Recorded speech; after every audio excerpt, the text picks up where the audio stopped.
Ladies and gentleman, आयोजकों का हार्दिक धन्यवाद है मुझे यहाँ बुलाने के लिए।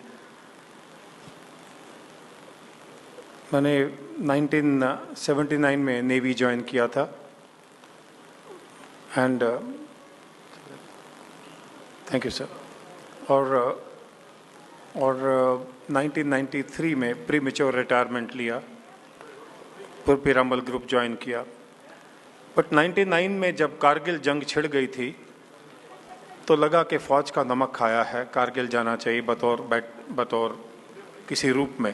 तो मैं एक एम्बेडेड जर्नलिस्ट की तरह से वहाँ पर गया था। उस वक्त प्रेसिडेंट था पीरामल का।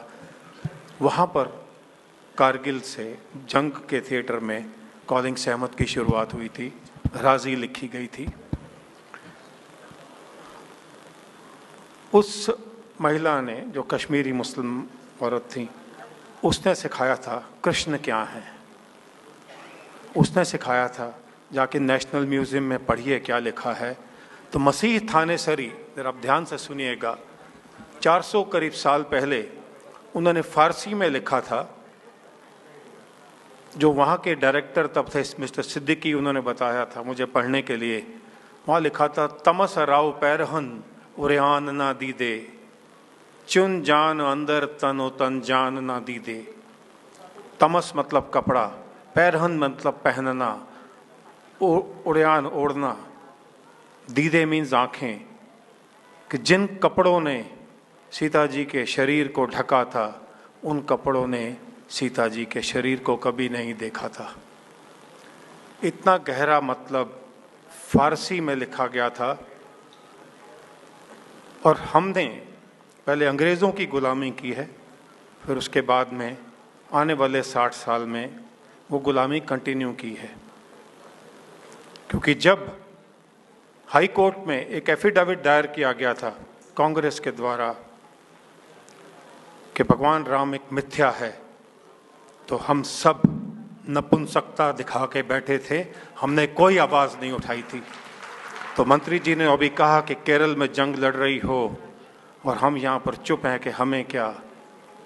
मुझे पूछिए, मैंने कारगिल जंग देखा है, मैंने उन लोगों के माता पिता को देखा है जिनके आगे पीछे कोई नहीं होता, बट वो कहते थे कि एक और बेटा होता तो दे देते।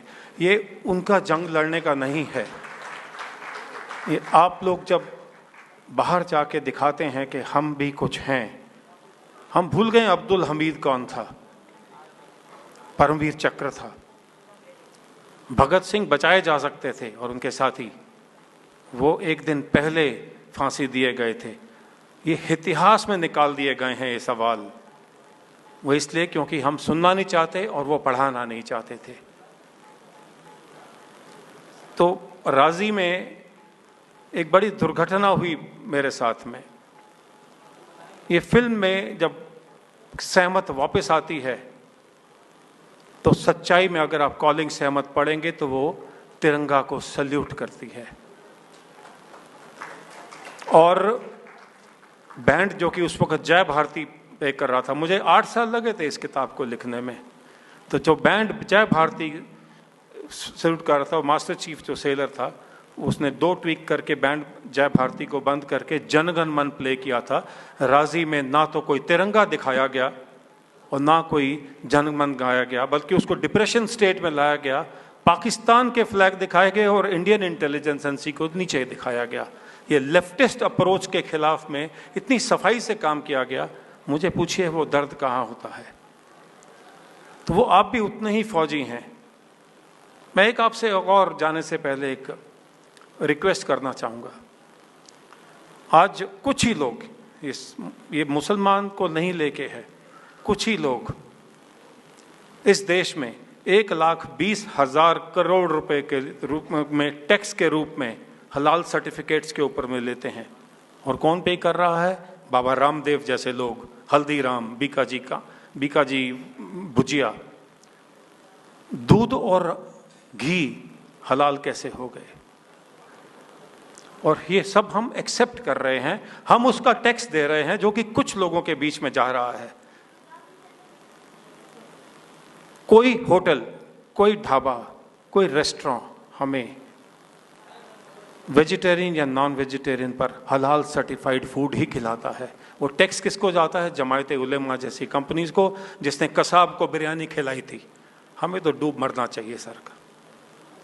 तो अपने अपने अंदर में जोश चलाइए, क्योंकि जब हमारा जवान वहाँ मरता है तो हम एक ही दिन उसको याद रखते हैं, वो भी थोड़े ही दिन में, थोड़े ही वक्त में। एक फौजी रहा हूँ, कुछ ज़्यादा बोल जाऊँ तो क्षमा चाहूँगा, बट वो जो वहाँ पर लड़ते हैं, खून बहाते हैं, ये वजह है कि हम यहाँ खुश हैं। आज एक ऐसा मौका मिला है। मैं कोई पॉलिटिशियन नहीं हूँ, पीरामल ग्रुप का ग्रुप प्रेसिडेंट हूँ, ग्रुप डायरेक्टर हूँ, मुझे किसी पॉलिटिक्स से कुछ लेना देना नहीं है। बट अगर आप आज का उत्तर प्रदेश आपका सेफ है तो कोई जंग लड़ रहा है आपके लिए। आज अगर आपका देश सब सेफ है, चंद्रमा पर पहुंचा हुआ है, तो कोई आपके लिए जंग लड़ रहा है।